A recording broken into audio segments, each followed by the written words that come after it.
बिस्मिल्लाहिर्रहमानिर्रहीम। अस्सलाम वालेकुम my dear students. Last lecture में हमने क्वेश्चन नंबर 1 किया था। इस लेक्चर में अब हमने क्वेश्चन नंबर 2 स्टार्ट करना है।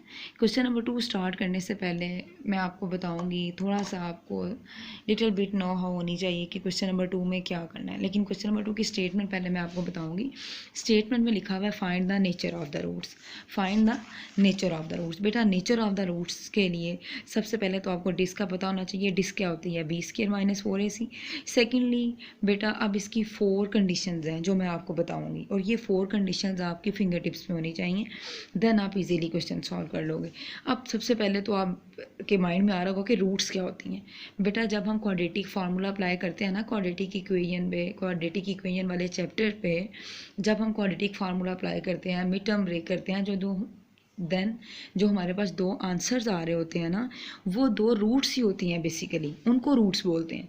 एक हम प्लस से सॉल्व कर रहे होते हैं, एक हम माइनस से सॉल्व कर रहे होते हैं, ठीक है।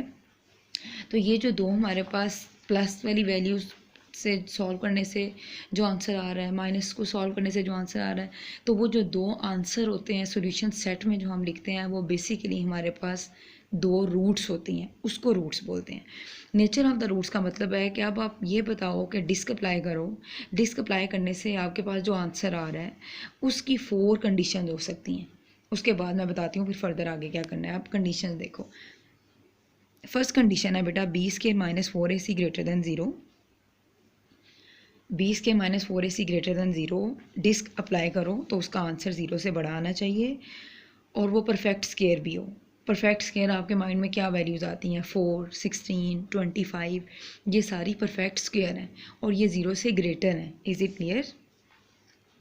अब अगर 0 से बड़ी भी हो और परफेक्ट स्क्वायर भी हो तो then the roots are rational and unequal. फिर आप नीचे ये स्टेटमेंट लिखोगे, और ये स्टेटमेंट तभी लिखोगे ना जब आपको याद होगी। तो कंडीशन देख लो, अगर डिस्क का आंसर 0 से बड़ा आ रहा है और वो परफेक्ट स्क्वायर है तो देन आपने नीचे लाइन लिखनी है, then the roots are rational and unequal.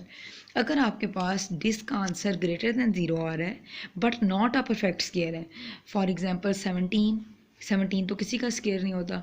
For example 3 भी किसी का स्क्वायर नहीं होता। फॉर एग्जांपल 19 ये भी किसी का स्क्वायर नहीं होता। तो जब इस तरह की कंडीशन बनेगी तो आपने नीचे स्टेटमेंट लिखनी है, then the roots are irrational and unequal. जब ग्रेटर दैन 0 आंसर भी हो और वो नॉट अ परफेक्ट स्क्वायर भी हो, सिंपली नीचे लिख दें the roots are irrational and unequal. Is it clear? Third condition पे आ जाओ। थर्ड कंडीशन है b² - 4ac इक्वल टू 0। अगर b² - 4ac का आंसर डायरेक्ट 0 आ गया तो it's mean then the roots are rational and equal. Simple statement लिख दो, अगर b² - 4ac का आंसर 0 आ गया और b² - 4ac बेसिकली आपके पास है क्या? डिस्क है। अगर डिस्क का आंसर 0 आ गया तो then the roots are rational and unequal. Is it clear? Last possibility है if b² - 4ac less than 0।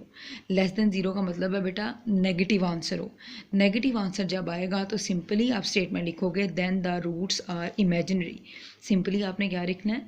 Then the roots are imaginary. अब आप ज़रा रिवाइज़ करें, जो फर्स्ट था वो क्या था? फर्स्ट बेटा ये था कि आपके पास b² - 4ac ग्रेटर दैन 0 हो, जब ग्रेटर दैन 0 और परफेक्ट स्क्वायर भी हो, फॉर एग्जांपल 4, 25, 16।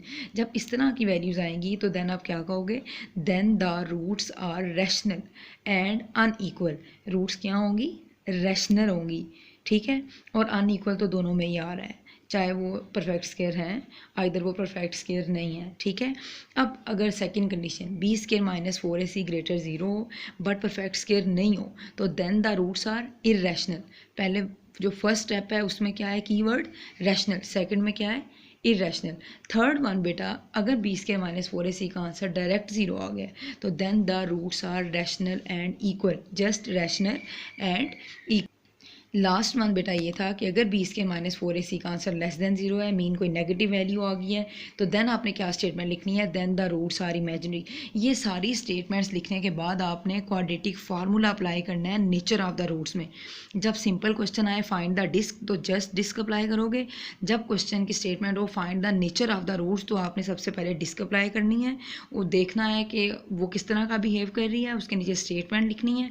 देन आपने क्वाड्रेटिक फार्मूला अप्लाई करना है और 2 रूट्स निकालनी है, देखनी है वो अनइक्वल है आइदर इक्वल है।